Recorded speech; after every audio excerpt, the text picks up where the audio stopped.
January the 10th, 1921. The curtains part at the Finsbury Park Empire, London. The audience is here to witness a brand new magic trick.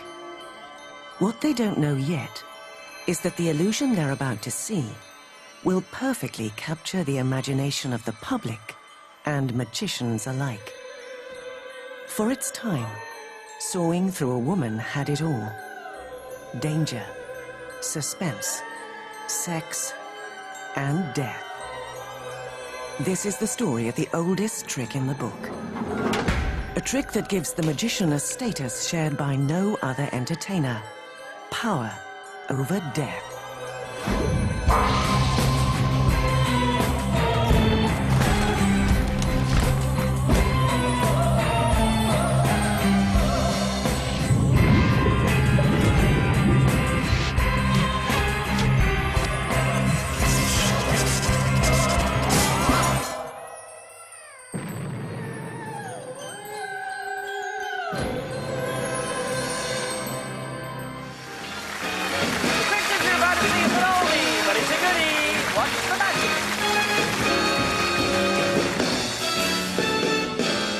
Today, sawing a lady in half is a magic cliché that everyone's seen.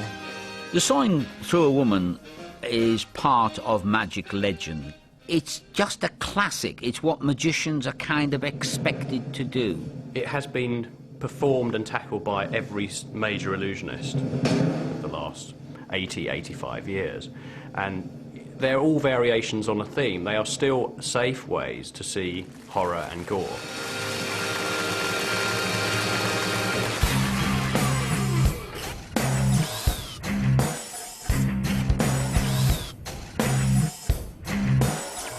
I don't think there's any form of torture known to man that hasn't been interpreted by magicians in the course of their art.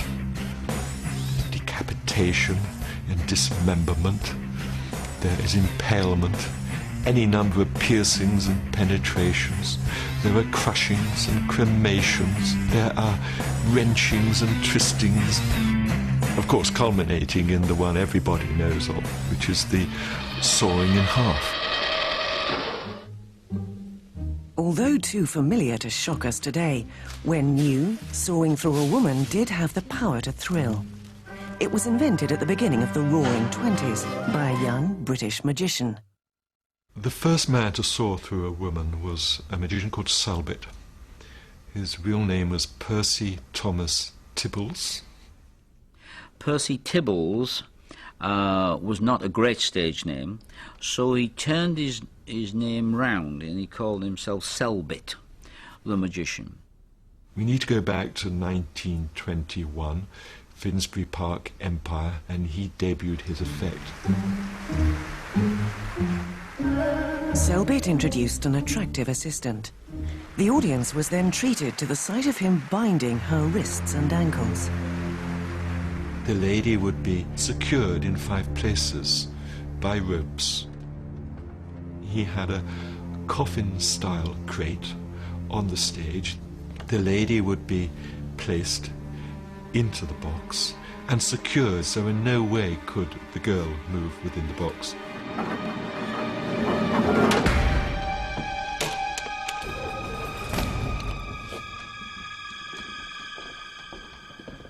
But then came the coup de grace, and he took a saw and literally sawed through the larger box.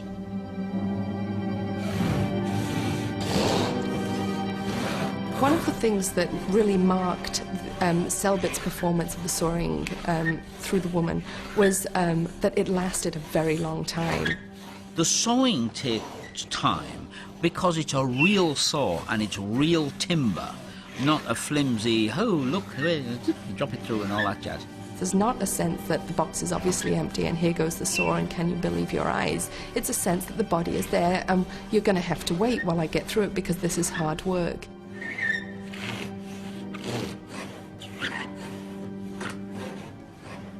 This was a sensation at the time.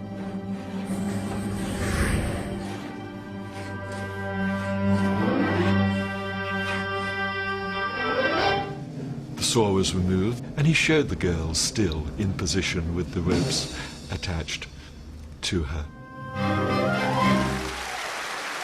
To a modern audience, Selbit's trick will seem tame. But one eyewitness at that time said it was like watching a murder taking place in your own living room.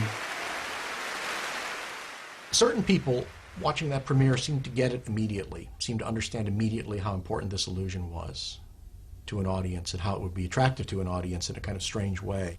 Magic often taps into the unconsciousness of the public. It often articulates, as all forms of art do, things that are underlying, things that are below the surface, things that somehow don't quite get said outright, but which find their form in some sort of artistic expression. So what exactly did this trick express to the audience of its time? Does Selbit's choice of victim give us a clue? Sawing a woman in half has been an extremely popular illusion because of raw, rampant misogyny. I think that it's no coincidence that sawing a woman in half started at the same time that women got the vote and that there was a suffragette movement happening. When Selbit introduced this trick, it was just after the big women's emancipation movement, and it's very tempting to see that there is something about the revenge of the male going on in this, that we're seeing a woman being cut in half, a woman completely under the power of the man, something really rather terrible being done to her.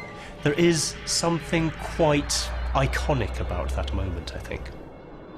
In the early days of the illusion, Selbit invited no less than Christabel and Sylvia Pankhurst, the daughters of Emmeline Pankhurst, the pioneer of the suffragette movement, to participate in his illusion. They both refused, but he was pinpointing something that had happened in the world that added a sexual frisson to his new invention. It seems that no one did more to establish the magician's assistant as female and as a victim. P.T. Selbit also created the indestructible girl, the pincushion girl, destroying a girl, stretching a girl. You get the point. What happened right before he created all these illusions? Well, his wife left him. It doesn't take Carl Jung to sort of figure out what part of his unconscious, taking some revenge on women, happened. I don't think P.T. Selbit was a misogynist, and I don't think that he was a social scientist. Selbit tapped into the right idea at the right time. And it gave it a sort of glamour, and it gave it a sort of edge that might not have been there a generation earlier. It wasn't just the choice of victim that seemed to work. For the British stage, this was a new level of graphicness. So why then? Selbit debuted his soaring illusion just as the violent French theatre, Grand Guignol, was taking London by storm during a tour there in 1920. This is a form of theatre which revels in nasty things happening to people, and they were little horror movies in themselves. The gouging out of eyes, you have blood being splayed around, really graphic theatre. And people would shriek out loud, they would faint. They would have terrible wounds, you would see blood. There was an alleyway down the side of the theatre in Paris where people could be witness hyperventilating. Selbit copied one Guignol idea directly. What he did was slop buckets of fake blood outside the stage door every night. So what people saw was sawing a lady in half, and what they saw outside the stage door was buckets of blood. So of course you're going to see that show. You know, it's a fantastic PR stunt. You see people commenting on the kind of coarseness that had infected entertainment after the First World War, which was really a desensitizing experience, you can see, for the people of Europe, this mass slaughter of a generation. And entertainment became kind of noisier and more desperate and slightly more sensationalistic after the years after the First World War. But there was one important difference between the Guignol and violent magic illusions. Unlike the Guignol, the magician's victim